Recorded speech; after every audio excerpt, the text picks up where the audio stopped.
Cool. So, Hold on real quick. oh, awesome.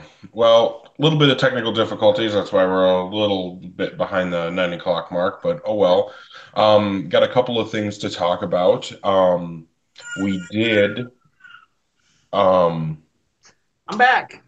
yay. We did get to, one thing I want to talk about is the fact that we got to read three new number ones. You had read one of them before, and I hadn't read any of them.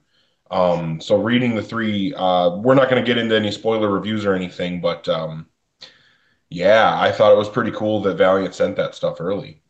Yeah, so if for anybody who pays attention to other like various comic book sites and things like that, you might have started seeing reviews for books like The Life and Death of Toyo Harada #1, or The Forgotten Queen, or Incursion, and then also Live Wire #3. They sent all of it at the same time. It's really exciting, actually, because I feel like normally they don't do that. That's not something they've ever done when they just give us like a big onslaught of stuff to read of all their new number ones. But yeah, I mean, like I'll tell you, it is pretty cool just to get like a big file of all this stuff and read through all of it, and a lot of stuff going in different directions. As far as like what the titles are, but honestly, I thought they're all pretty good. And we'll go into those books individually when we do episodes based on them. But it seems like from everything I've read, people really like the material that's out there and are excited about it. Excited about the direction of Valiant this year so far. Yeah, I think that honestly, I think that it was smart to send out those comics the way that they did. But it was only smart if the books are good. If the Yeah, books had been bad, that would have been a terrible idea. But I do think that these books are really good. I think that Incursion is giving us, as we've heard about, there's this new character coming in, and she's fucking awesome. I'm really excited about that brand new character. In Incursion, we're getting Galad and Tama, and I'm really excited about what we're seeing from them. And then in Forgotten Queen, we're getting this character that um, you know, a lot of people look at the Warmonger arc of Unity as one of its low points. I never felt that way personally. I know a lot of other people that do, but even if you feel that way, yeah, Josh raising your hand. Um, even even if you do feel that way about that arc, that doesn't mean that the character automatically sucks. You know what I mean? Like not every Batman story that's ever been written was amazing. But that doesn't mean that Batman always sucks. He has some good stories and some bad ones. And I want to say that this new Forgotten Queen story is going to be um, I would compare it a little bit to uh I don't know. I was gonna say I would compare it to Britannia, but I there's the possibility because we know that Warmonger from Unity exists in the present timeline to some degree.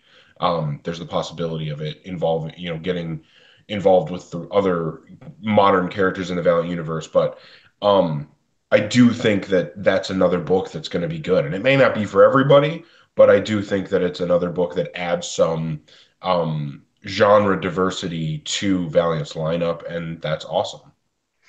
like my thoughts on the Forgotten Queen, and we don't want to go into it too much. I did write a review of it, I believe. So there might be a review out there. There's also a review of Incursion that I wrote. That's somewhere out there in the interwebs.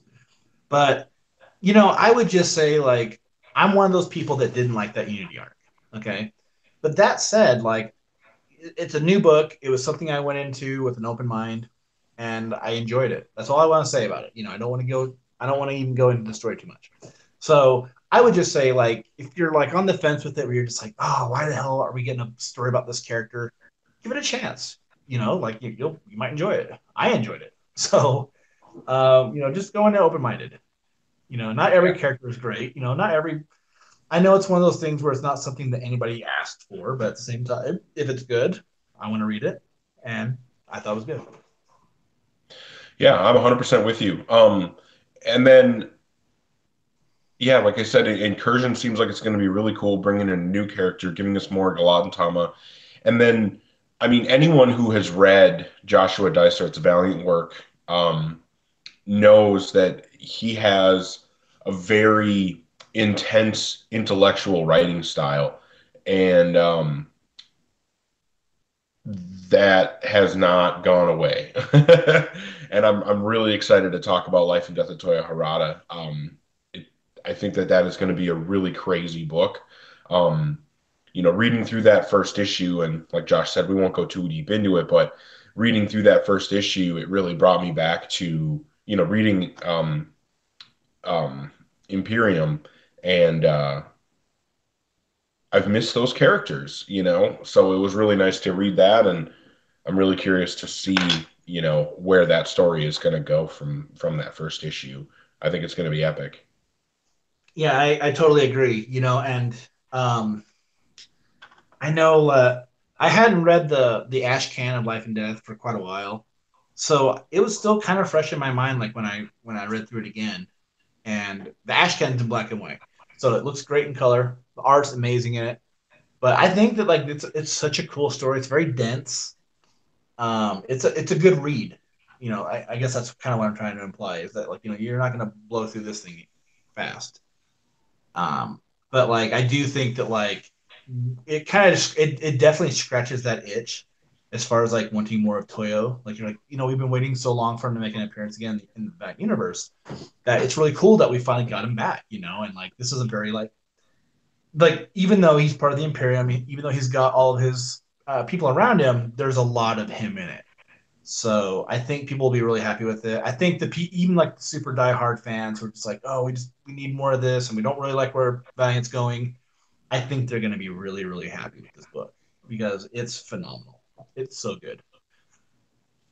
It's so Yeah. good, even though like Dice Art hadn't written anything for a couple years for Valiant, and you'll pick up on like some change, like some things that haven't been changed. Like since he wrote it. Like he had talked about this, and I picked up on it when I read the Ashcan a long time ago. But like Kozel still runs Project Rising Spirit in it, and that's maybe the only negative thing I could add to that is that that's the only bad thing. So it's just awesome. I think no, even like the staunchest Valiant hater, who likes the stuff will like that. You know, Yeah. And then the other biggest news that we just got that we of course have to talk about we is have to talk about it. yeah, 100%. I mean, we have said so many times that, Valiant teased us with saying that we were going to be getting Psylords, and then nothing happened. It was a huge push about, oh, Psylords is coming, and then crickets. Well, out of nowhere, with really no warning whatsoever, other than a couple of hints on social media from Emily, they just dropped all of a sudden that we are getting a Psylords book. And um, not only is this the return of this title, which existed in the previous, the original incarnation of the Valiant Universe, we're also getting the return of a pretty universally beloved Valiant writer, Fred Van Lente, which is really exciting. Yeah, I always feel like Fred does like the most amount of like legwork within the universe. He's written just about every little corner of it. And seeing him attached to this really got me excited. I've been one of those people who's just been like, "Where's this at?" Like we've been hearing about Psylords for like 2 years now. Um, I want to say they hinted at it right when they launched the latest run of Exo Manowar, like 2 years ago. And it's like, where the hell is this book at? I want to say me and Travis Williams, who does the only the Valiant's comic review podcast, like we're always just like, where's it at? Like, come on, we've been hearing about this forever, and we talked about it a lot at WonderCon last year. So I'm glad it's happening. I'm definitely glad that it's Fred, just because I do, like I said, I think he just does such phenomenal work. He's definitely a guy. I think there's not a property with Valiant that if he was on it, I wouldn't be extremely excited for. He just does such good work, and he sounds really passionate about it. And then on art, it's Renato Gaitis. So I mean, like, holy shit, this is going to be awesome. It's going to look great. It's going to probably read great. The only thing is like is from the there's an I'm trying to think where the interview is. I can't remember what site had it originally, I but think it's Hollywood Reporter.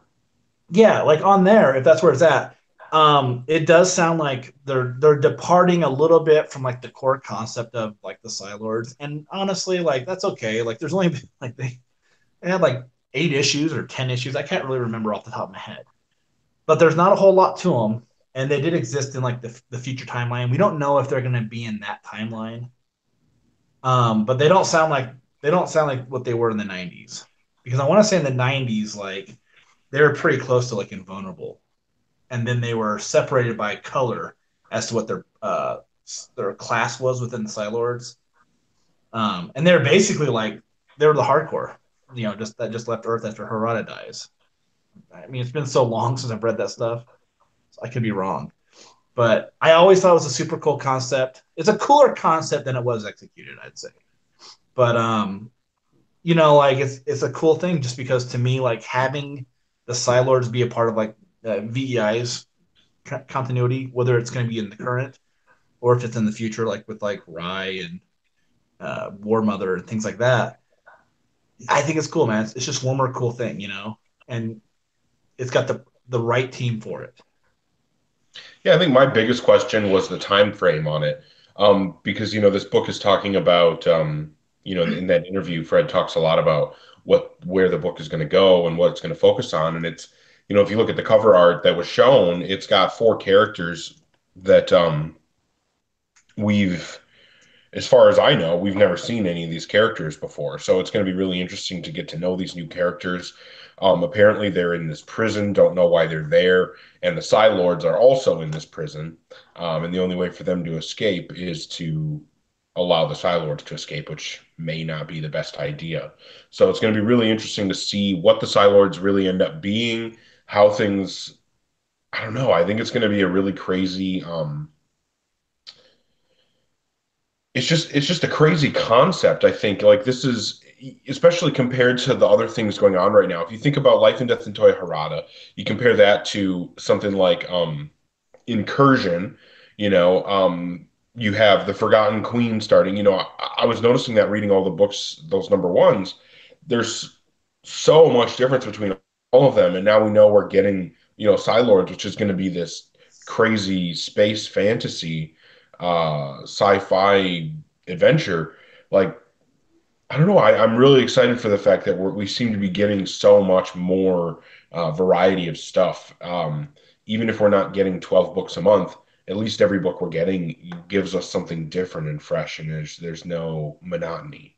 So there's something that I pulled up on my iPad I wanted to read about how this book is going to happen. Okay, so this is what Fred says about it, and the question is like, can you talk about the structure of the book? Okay, that's what he was asked, and he says that the story arcs that kick off the whole series is about a year long, and it has an end, but it ends in a way that he says he doesn't want to belabor the TV analogy too much, but it ends in such a way that he knows what the next season is of the story. So it's like a year long story, but it's his own self contained arc. So I like how that sounds because to me it sounds like even if it only goes for like 12 issues, it's going to go for 12 issues. Is how it sounds.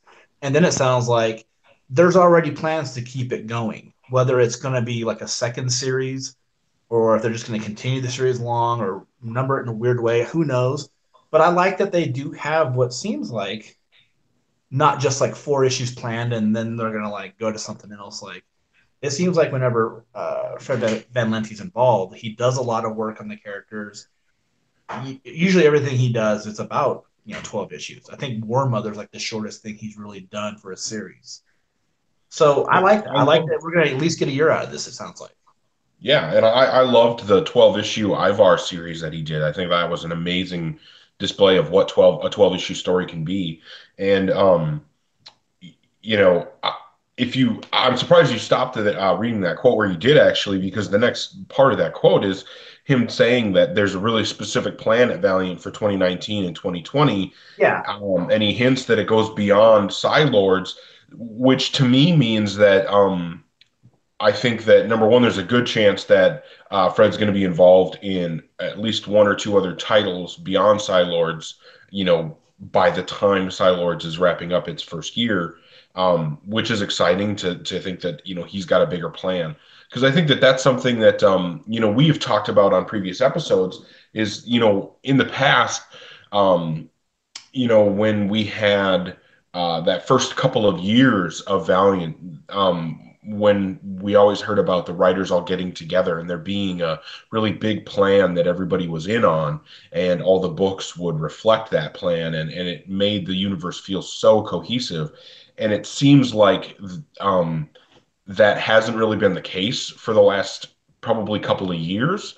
And I feel like this interview, honestly, not just the book Side Lords itself, but this interview sounds like there is a bigger plan that's going to tie a lot of the universe together.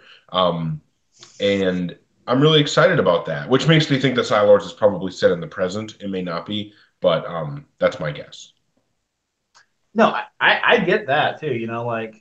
And I think that's what we all want, really. We all want it to feel like there's a big plan, there's a big overall idea of like where every property kind of goes. So that's cool. I just hope it gets there, because obviously, like a lot of things depend upon sales, which it is what it is, and I can only account for like one copy of every book. That's all I can do. But I like that, man. And I like the fact that I mean, like I've already kind of like dished over Fred Van Lente's involvement in this, but I just think he's such a like great architect for the Valiant universe because he's had his hand in so many other books that he kind of knows where he kind of gets everything. So it's something to be excited about, and I kind of think that like the overall feeling I got from this, like when the announcement came, everybody was like pretty jazzed about this. So that's pretty awesome too.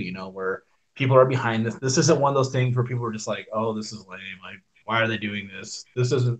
I didn't ask for this." It's nothing like that. It seems like people are really excited about this, and I don't. I honestly, I can't imagine why they wouldn't be because it couldn't be any worse than the '90s series. It really Yeah. could. It's not that. It's not. And I don't mean to bash on people that like that stuff. I mean, it's an alright book, but like at the same time, I feel like for who the creative team is and for Valiant's track record of taking the old material or the older characters, revamping them for now, and how well it's worked out like every time. I just think this is something to really be excited about. Yeah.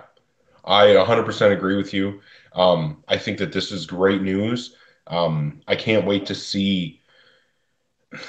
It seems like 2019 is going to be a really good year for Valiant Comics, and I can only assume that with 2020 rolling around and the beginning of 2020 being the launch of the first Valiant movie, I really feel like there's got to be a really huge push as we get into 2020 with Valiant's comics.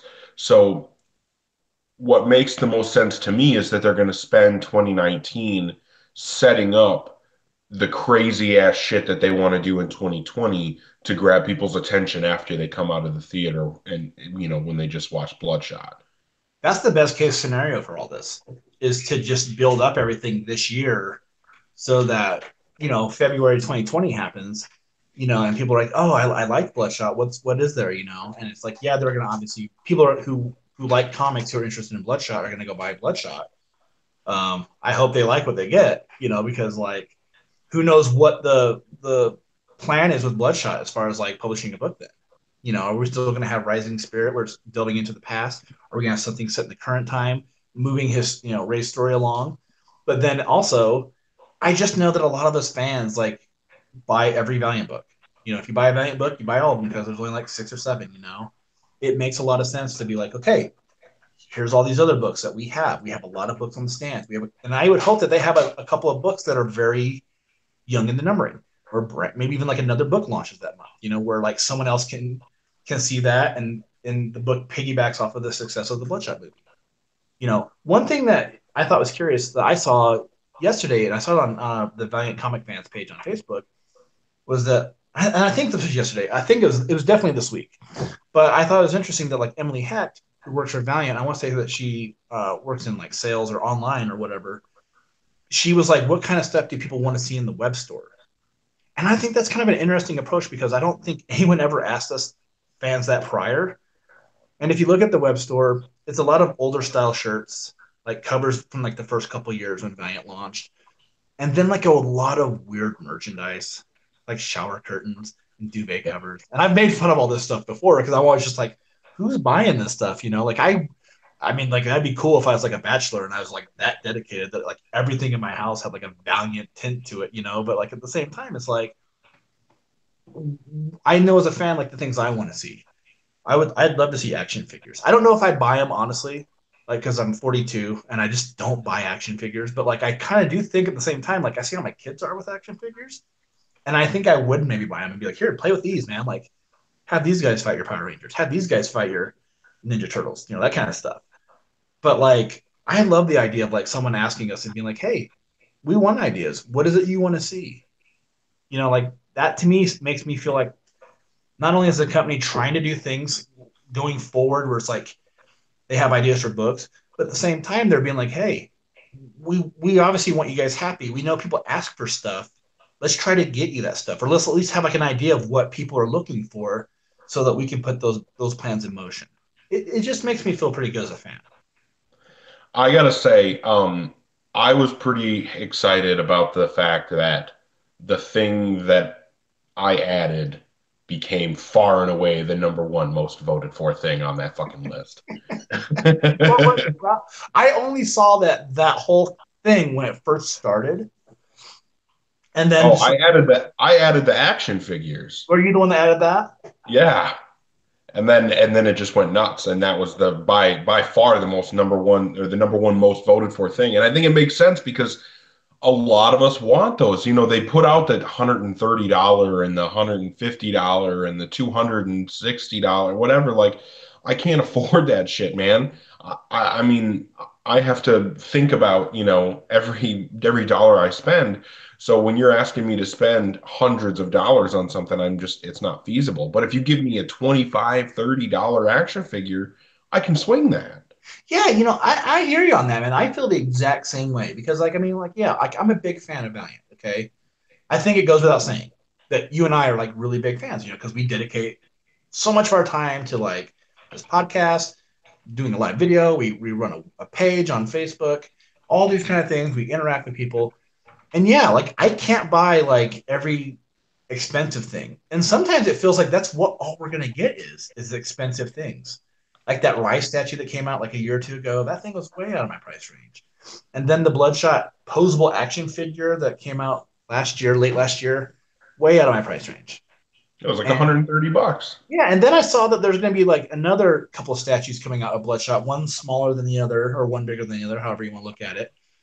Both of those are expensive, and it's like shit, man. Like I love this stuff, man. Like I'll buy everything I can afford. I just can't afford any of the new stuff that comes out, you know, and it Those sucks. pins, though, those fucking pins are badass. Yeah, those. I'm trying to remember the name of the company, like Zen Monkey or something like I was that. gonna say, isn't it Zen Monkey?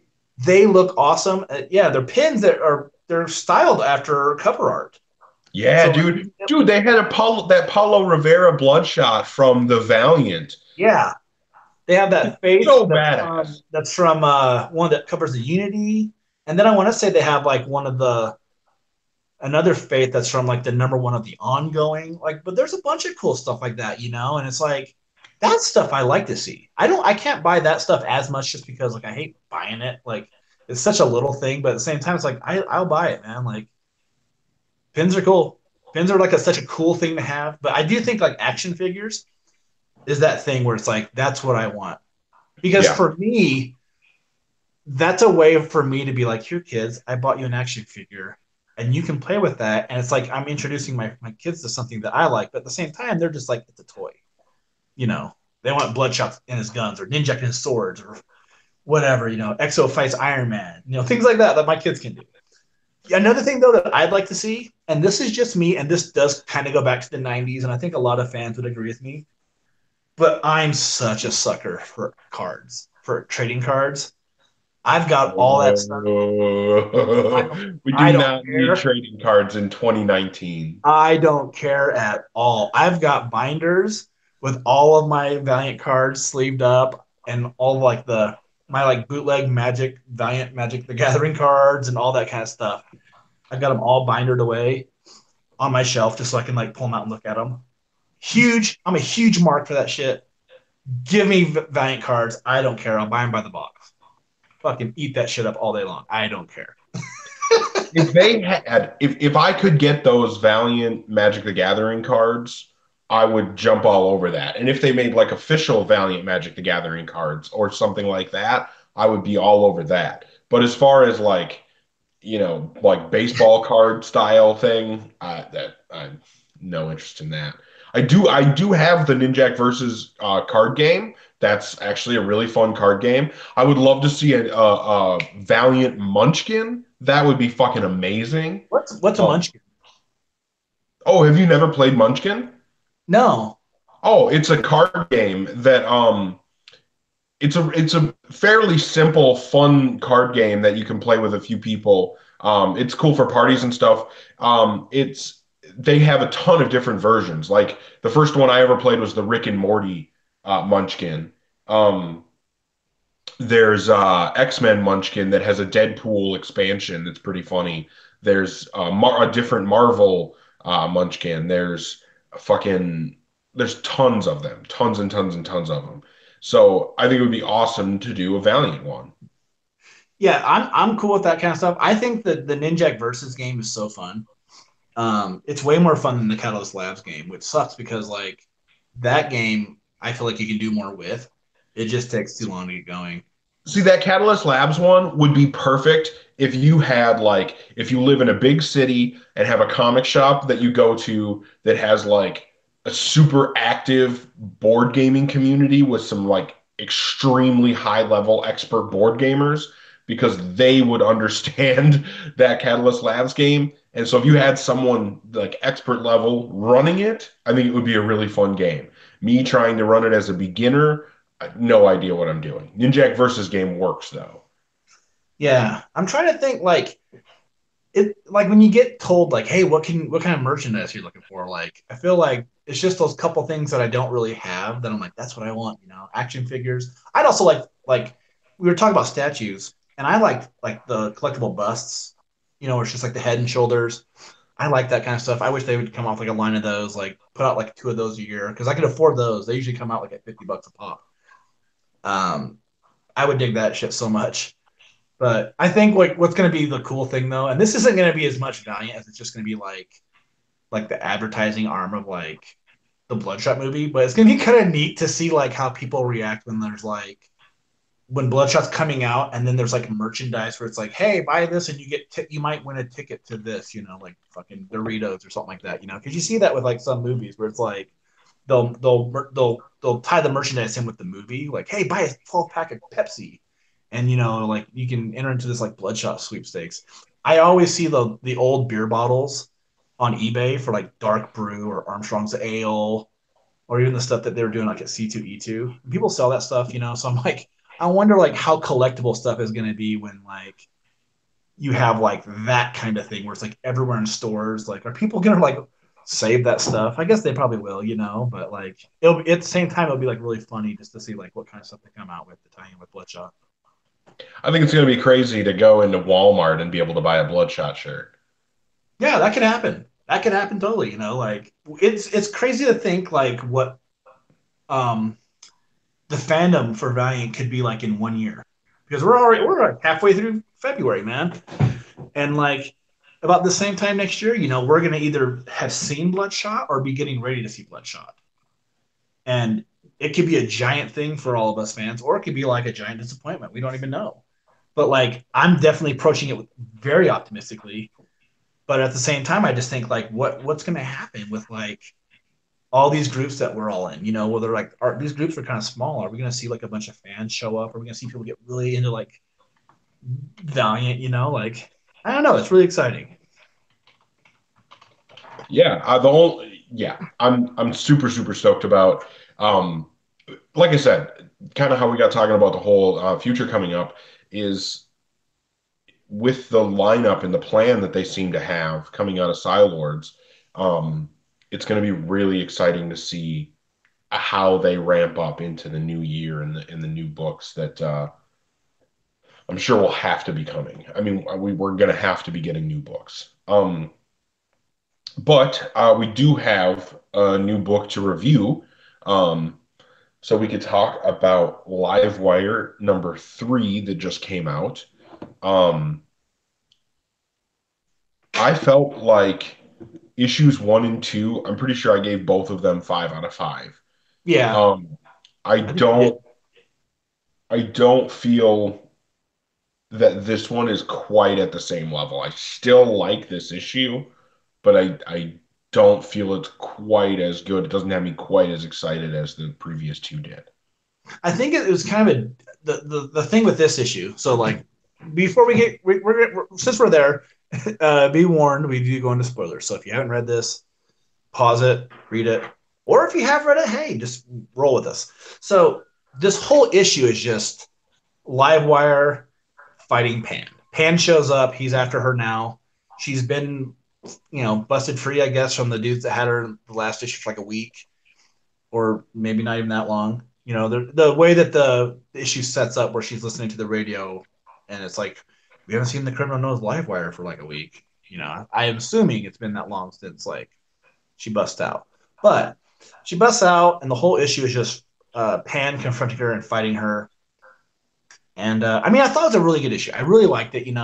I wouldn't say it was as strong as the first issue, just because like the whole issue is just her fighting Pan. So there's nothing else that goes on in this issue. It's just that.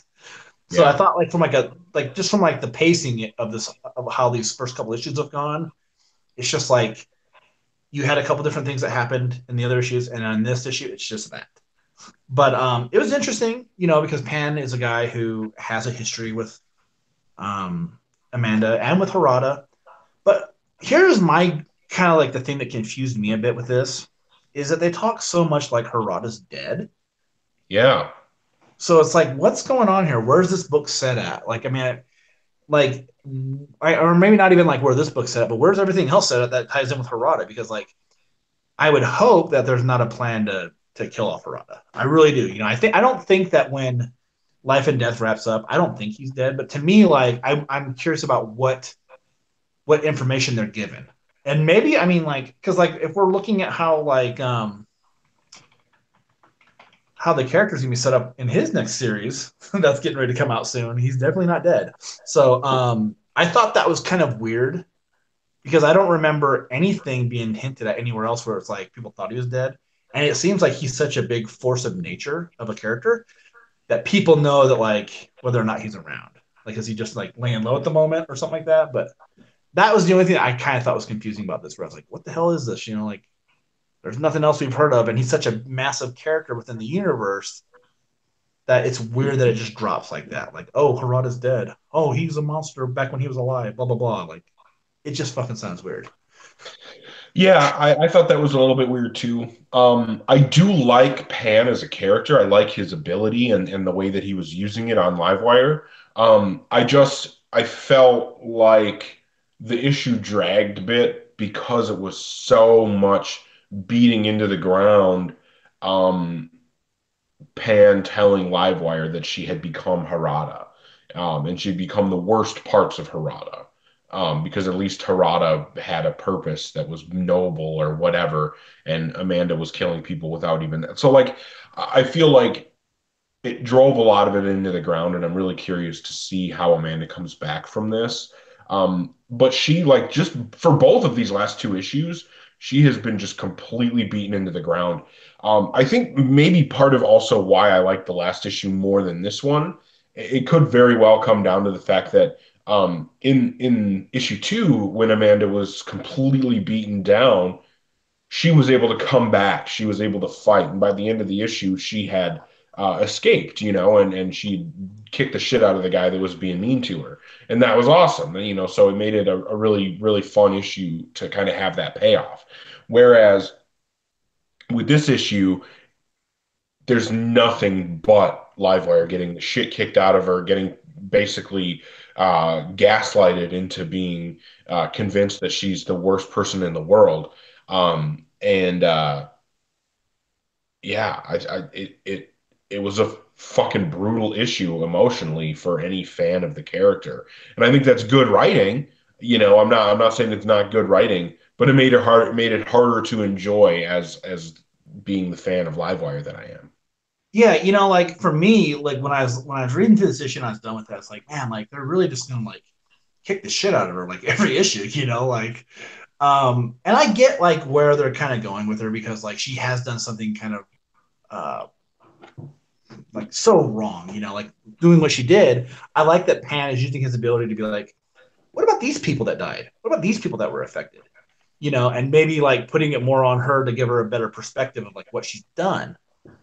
Um, and like with the story that Vita is writing here, it's really like Vita has crafted like a really brutal redemption story of sorts. Maybe where it's like Amanda's just going to get beat down hard everywhere she goes, but and to get maybe to beat the point across of like what she did was wrong. I like that as a story actually a little bit, where it's like she's not perfect. Like sometimes people will be like, "Oh, these characters aren't perfect." Like when you read something, Livewire is very much not perfect. She's done something that even when we would talk about it like last summer when Harbinger Wars 2 was coming out, people would be like, what she's done is wrong. I think that's an interesting approach that is elicited by the fans, where people are like, no, I can't side with her. She did something wrong. Most people, I seem like a lot of people are just like, yeah, she did what she had to do. Some people are like, no, that doesn't work, and I like that. I like that. Like you can look at the storytelling from two different approaches. So it's interesting to me. But again, like this issue is just not anywhere near as strong. I thought just because like that's all it is just like a big fight and her getting like the shit kicked into her head pretty much. Like you did wrong, and then beat up again, and you did wrong and beat up again. Like so. Sean's saying that this is his favorite issue of the series so far, which is kind of surprising to me, but you know, obviously that nothing wrong with that. I But just don't feel the same. yeah, one thing I do think though is like if you look at it, like if you were to look at this, I think from the standpoint of like fight choreography, it's laid out very well. Like I thought about that the second time I read the issue. Well, Just Sean different. points out actually, he pointed out in the Valiant fan group that there's a spot where um it goes from Pan, I think it goes from him holding a knife to sudden in his right hand to suddenly he's choking Livewire with that hand, and the knife just kind of disappeared. Um, yeah, yeah, he pulls a knife out of his like boot sheath or something and tries to attack Livewire with it, and then suddenly is choking her, and the knife is just gone. So Sean kind of pointed that out. But other than that, I would agree. I think that the fight choreography is really good. I think that there's a lot of really action-packed pages, and honestly, like for it being one big long fight the entire issue, there is a quite a bit that happens, and we learn a lot about Pan, we learn about Livewire, and I do like that Vita is not allowing Amanda to get away or to get a pass for what she has done. Vita obviously didn't have anything to do with what Livewire's done prior to this series, but I love that they're not letting her get away with it. This is not going to be everything's peachy and let's forget about the horrible ramifications of big decisions that she's made recently. Yeah, So I yeah, don't I know. completely agree with that. Yeah, One page that really stood out to me that I liked a lot was the grenade page, where it's just all boom and it like where she gets hit with the grenade. I thought yeah. that looked awesome. Like it was just a really cool looking page because so much of this book is just laid out in lots and lots of panels. So having something like that really stood apart from the rest of the issue, I thought really was it stood out visually. I guess it's like the thing to say, even though I felt like I was saying, stood out so many times within there. But yeah, it was good. Um, My so and Go ahead.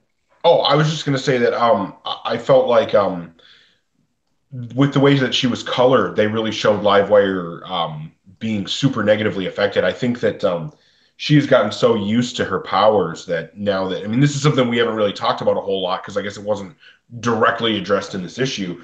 But since last issue, I mean, her powers are suppressed. Yeah, and I think that that has this massive, massive impact on her.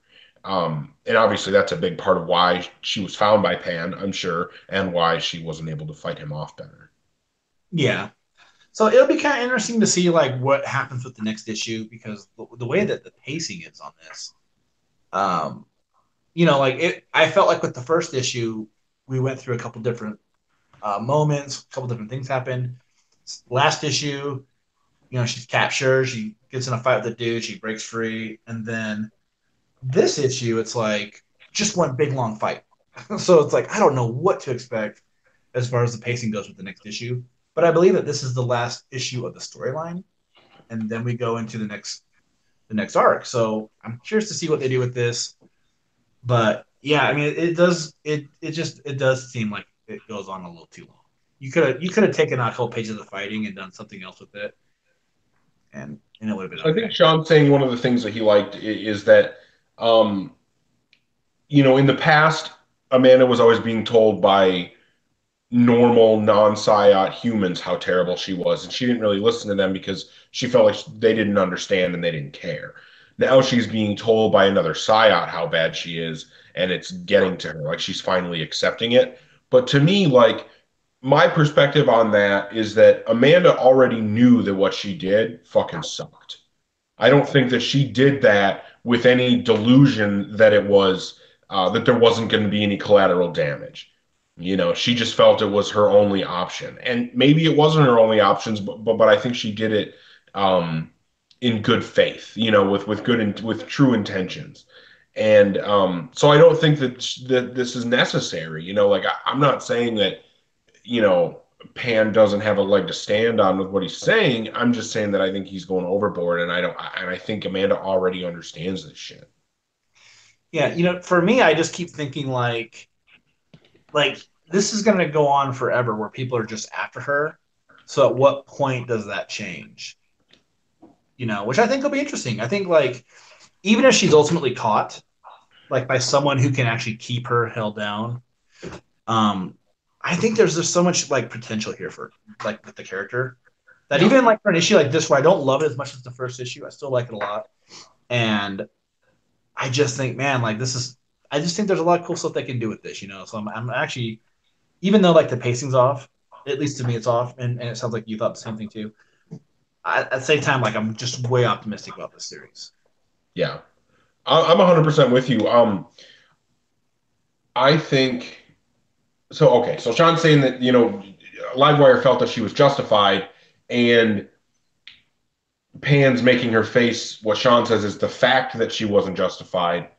Um, and I don't think that that's correct. I No, think I think that's correct. I that's how I see it too. Where like she does that, she does feel like she's totally justified in everything that she did, and he's right, kind of being but like, I'm look not. at, What I'm he's like, saying look is at that how it's it's not. affecting everyone else though. He's like, you don't look at like there's a part where it's like, what about these people? Like, what about this side? Like how he's affected? Like not just it's not just like the humans that hate you that are affected. Like that's how I kind of look at it too a little bit.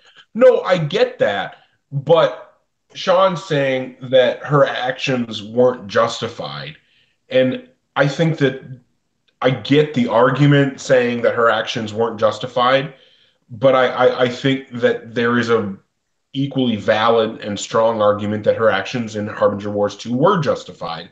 And if they were justified, or if there's even a possibility that they were justified, then what Pan is doing is unreasonable and is overboard. Um, you know, so that's what I'm saying. But that's why he's the fucking villain, right? I mean, he's Yeah. obviously. Well, that's kind of a weird thing to say too, though. Like it because Amanda's the villain, kind of. I mean, like yeah, she's justified, but like if we look at like what her actions are, there's a little bit of villainy to it. So I mean, like, it's like he's an interesting character. I think it'd be kind of cool to see like who he's working with though, because like if it's just him on his own, I don't know why he'd like capture her. Like there's someone else that's like No, he's getting paid by somebody. He's a yeah. mercenary. He said So he I mean, like probably would have killed her anyway. that's the thing I want to see is like because I think that the characters right now, both Amanda and Pan, are kind of in like that gray area where like we see her as heroic, but she's not quite as heroic. Like what she did, even though it's noble, has a dire consequence. So So like who Pan is and who Pan's working for, what his side is, and all this stuff. It'll be interesting because even though he does sound like a guy who felt like some loyalty to Harada, um, so did Amanda at one point, and obviously like the way things have turned out for her, she's done some naughty shit. So I don't know, like there's a lot of cool stuff going on here, man. This is like for me though, this is like one of those books where it's just like I'm way excited to read this every month now. Even Yeah. if we're gonna get like a long, like one scene for the whole issue where it's just like everything that happens is just this one thing for 30 pages, I'm kind of cool with it just because I do like it. And I If it's think done as some well as this, then I can handle it. Yeah. For me, like I said, this book is this it will be there were two issues in a row that were perfect fives for me. This will be the first one of this series that isn't a perfect five for me, but it's not that far off. For me, this is a 4.25 out of 5. I think it's a really, really strong book. And I definitely recommend anybody not reading it to pick it up. I think that like you were saying, Josh, there's so much potential with this character. I think that, as our conversation here, I mean, we're talking, global politics and philosophy and stuff because of the implications of the actions Amanda's taking and the way that Vita is writing about it. Like I said, nothing's being papered over. And characters, it's not only villains that are telling Amanda she's wrong, because the other thing too is the kids told Amanda she was wrong in the first issue, so it's not that she hasn't heard it from other psyops, and but again, I think that this is bringing up it's so well written, it's so well handling the issues that are really important to the character. I think you could write a good book with Amanda that, was just kind of a superhero book and didn't focus on a lot of this. But I think that this feels like the kind of stuff we've gotten from. It reminds me of Josh Dysart's Valiant work in that it has that social consciousness to it and that willingness to say, um, yeah, Amanda legitimately did think she was being a hero, but she fucked up a lot of people's day. I'm gonna go in a touch lower. This is a 4 out of 5 for me, but still, I mean, this is just a really exciting book, and I'm just really curious to see where everything goes because I feel like they're doing something so non-traditional here. Because think about like where like everybody is like right now publishing stories. Like you either have like like the super heroic character, or you have like the gritty, tough anti-hero. And I don't think for one, I don't think Livewire is a hero. She's definitely not an anti-hero. She's not going around like just like snuffing out bad guys or anything like that. Like she's kind of like what like I've said this before. Like in a way, it feels like a Magneto move, where like Magneto does a thing to help his people. Where it's like really drastic, but it's like the right move. He's a villain, but like it's a villain of like noble intentions. I still wouldn't put her as a villain per se, but I just think that like what she is, there's not something else like that right now on the stands, and that's a thing that makes this book really exciting. Yeah, it's being so well executed too. I thought the art was really awesome. Yeah, Um, we the didn't really talk about the art at all, other than like we talked about for like 12 seconds. But like yeah, right. it's another beautiful issue by Rollo Allen and Patricia Martin with a little bit of like background or not background, but like some of the stuff that they set in the past Yeah, by the Scott flashbacks. English. Yeah, the But there was flashbacks were different artists, but I thought it fit really well. yeah, I'm assuming it was all colored by the same person, so I thought it flowed really well. And I like when they do that when there's a little bit of a different style to the memories and the flashbacks. I thought that was an interesting choice that worked. yeah. Um, That's but kind of yeah, like Valiant's bread and butter too, from like an artistic approach. Is like they always seem to have like some other artist come in when there's anything that's not set in the current timeline. Like when anyone's got like a memory of something else going on, it's like different artists, and that's well, cool, yeah, we man. had that in the Faith book when all of her fantasy sequences were drawn by Marguerite Sauvage. Yeah, Even they had other artists doing the main pages.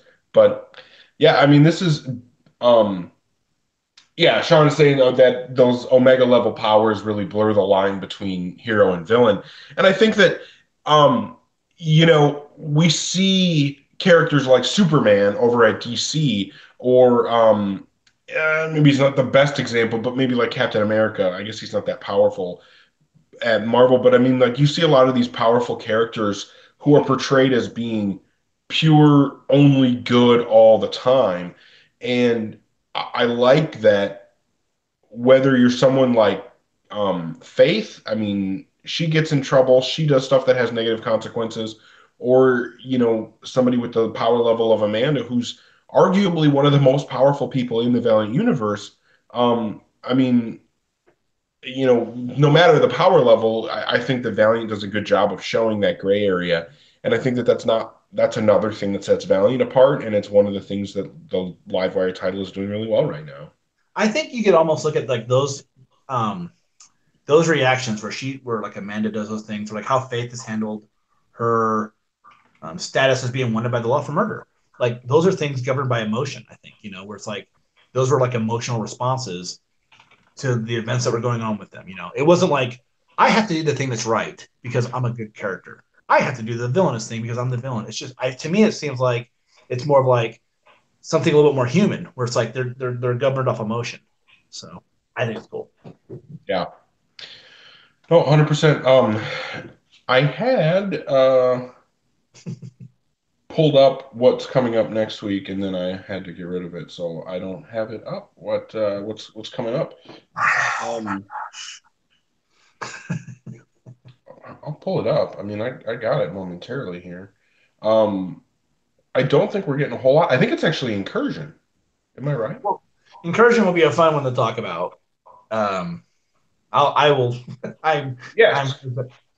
We're getting Incursion number one and Exo Manowar 24. So Exo Manowar 24 is going to be, I think it's the second issue and the last arc of Matt Kint's Exo Manowar run. Yeah. So part two of four, I guess. Um, yeah, that should be fun. And again, Incursion's awesome. So Yeah. everyone go out and buy that. Hey, one thing I do want to mention though, like this ties in with what we were. This ties in a bit with like Livewire. It also ties in a bit with Incursion. One thing I really like that Valiant is doing with both of these series is there's not a shit ton of variants on these books. So I want to say like Livewire gets like an A, B, and then the C cover is just like a sketch cover or like a grayed out cover of like the A cover. And they're doing the same thing with Incursion, which I really dig. Because I don't feel like I have to be out there buying like a bunch of crazy shit, trying to figure out how I'm going to pay for like a 1 in 20 or a 1 in 50. I don't buy a lot of Rare variants, covers. but like I like that, and the thing I like about that is like if you're a collector who's like, I need the first appearance of Pan, it's just basically a C cover. If you really want to try to get like the rare cover, it's probably the black and white. And the same thing with Incursion, where Incursion, um, Imperix Virago or whatever her name is, like Imperatrix Imperatrix. Virago, like her first appearance in the first issue, I don't think there's like a crazy ratio variant. So to me, it's cool stuff like that. I'm glad that they're doing some things a little bit different. If it's upsetting like collectors, like I get it, because like just like part of the hunt is so fun sometimes when you're trying to like get like these crazy books, but at the same time, these kind of books make me feel like it's not quite as elusive, where you don't have to have a bunch of money to get like the cool first appearance of a character. No idea what kind of legs these characters have to begin with. Who knows? Maybe Pan dies next issue. Maybe Viraja dies at the end of Incursion. Who knows? But at the same time, to me, it's just like I'm glad I'm not trying to like, I don't feel like I have to fork out a bunch of money to get the rare cover. So I love that. Thanks, I'm Valiant. going to Thank say you. right now that Imperatrix, whatever her name is, the one thing that I was thinking about as I was reading that issue was how you always talk about Valiant has a tendency to kill off kill off these villainous characters. They better not kill her. No, she's awesome. We'll get into it next. We'll talk about it next week. All It's right, awesome. cool. Well, I want to say thanks to Sean for hanging out. I know we had a couple other people pop in and out that were watching as well. Thanks everybody for hanging out with us, watching, interacting. Hopefully you guys are supporting and reading Valiant. Next week, like we've been saying, we got Incursion number one, a great new book that's coming out from Alex Packnadel, Andy Diggle, and Doug Braithwaite. That's going to be really exciting to talk about. Like I said, more Matt Kint, Exo Manowar. And then who knows, maybe we'll get more news dropped. We just got Psylords dropped. That's coming, and who knows what else could be coming. Um, Maybe even another picture of Vin Diesel looking vaguely like Ray Garrison. Hey, I think somebody posted a picture of him holding a gun, and the first thing I thought of was like, oh, I wonder what Eric's gonna have to say about that. but I can't remember if it was even like from the movie. Like I don't know if it No, was it even. wasn't from the movie. I know what you're talking about. I think it's like I think Kevin Van Hook posted it, and I was like, oh man, like a picture of Vin Diesel holding the gun, huh? We'll Oh, see. Sean, I think you missed our whole Lords conversation. You're gonna have to rewind and go back, man. You missed the whole. We had a big long Fred Van Lente filled Lords conversation, but I don't know. I'm really excited about Livewire. I can't wait to see where that goes moving forward. And yeah, with new books coming like Forgotten Queen, Life and Death of Toya Harada, Incursion, Lords. Yeah, it's going to be really interesting to see how how 2019 plays out, and then how the comic line looks when Bloodshot comes out. Yeah, I'll tell you what. I'm super. We've said it already. I'm super optimistic. Let's not even go any more than that. Absolutely. Well, thanks again, everybody, for watching. Like the video, subscribe, hit the bell so you get notified when we go live. That way you can hang out with us, watch our episodes, interact in the live chat. Yeah, sometimes we don't even post the link to like when we're gonna do these episodes for so late in the day. Like we make them on Thursday, and sometimes it's in the afternoon. So subscribe. It's the easiest way to keep up with us. Um, and yeah, stay Yeah. valiant. Signing off. I'm Eric Baumgard, I'm Josh Rathbun. and I hope you all do have a great week and stay Lords, bitches. And Fred, we